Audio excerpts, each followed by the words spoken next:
एक शख्स 4 साल से रोज़ाना पटवारी की कब्र पर जाता है और जाकर उससे कहता है कि उठो और अब मेरी बात का जवाब दो।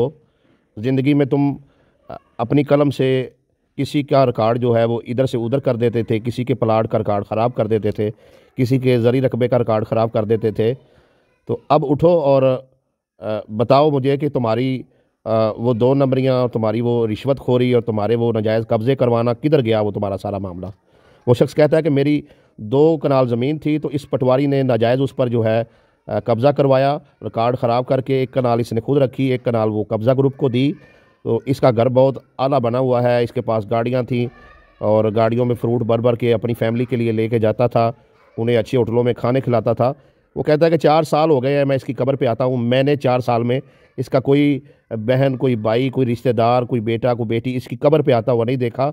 आप देखें कि कैसे गंद जो है वो इसकी कब्र पे पड़ा हुआ है। तो मैंने इसको माफ़ नहीं किया। आज हम किराए के मकान में रह रहे हैं, मेरे बच्चे रुल गए हैं, कभी किराया होता है कभी नहीं होता।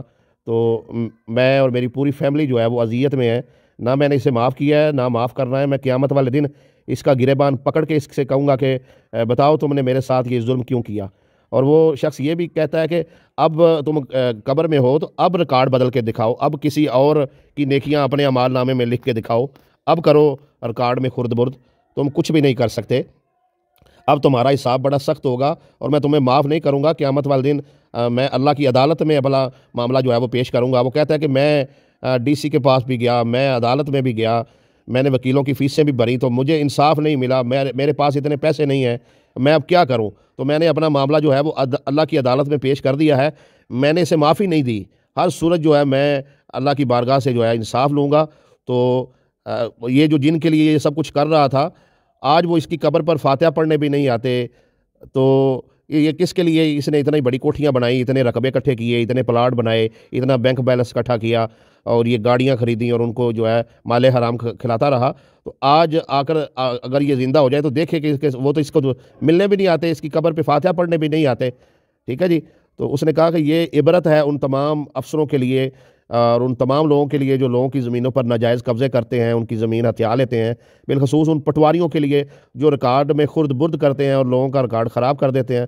वो कहता है कि मैं 4 साल से हमेशा रोता रहता हूँ और मैं अज़ियत में हूँ और जब तक ज़िंदा रहूँगा अज़ियत में रहूँगा, क्योंकि मेरे पास पूरी ज़िंदगी की जमा पूंजी वो 2 कनाल रकबा ही था। अब मेरे पास मज़ीद कुछ नहीं है, मेरे पास वो 1 मरला भी नहीं है जहाँ पर मैं एक कमरा बनाकर अपनी फैमिली को लेकर बैठ जाऊँ।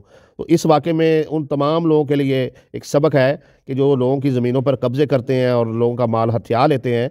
और यहाँ पर यह भी बता दूँ कि वो बंदा कहता है कि देखो अब इसके हिस्से में 5 फुट जगह आई है और नीचे क्या मामला हो रहा है वो तो अल्लाह जानता है, लेकिन इसने मेरे साथ ही जुल्म नहीं किया। ये और भी बहुत सारे लोगों के साथ जुल्म करता था। इसने गनमैन रखे हुए थे।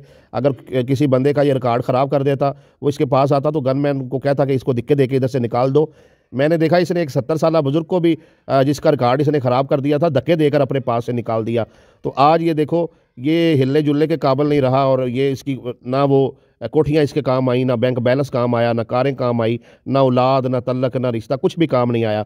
आज ये निशान इबरत बना हुआ, ये 5 फुट जगह पे पड़ा है। और वो मैं और दीगर वो तमाम लोग जिसके साथ इसने जुल्म किया है, हम क़यामत के दिन हम दुनिया में इंसाफ नहीं ले सके तो क़यामत के दिन अल्लाह की बारगाह में अपना मुकदमा पेश करेंगे और अल्लाह की बारगाह से जो है वो इंसाफ लेंगे और इंशाअल्लाह अल्लाह हमें ज़रूर जो है वो इंसाफ देगा।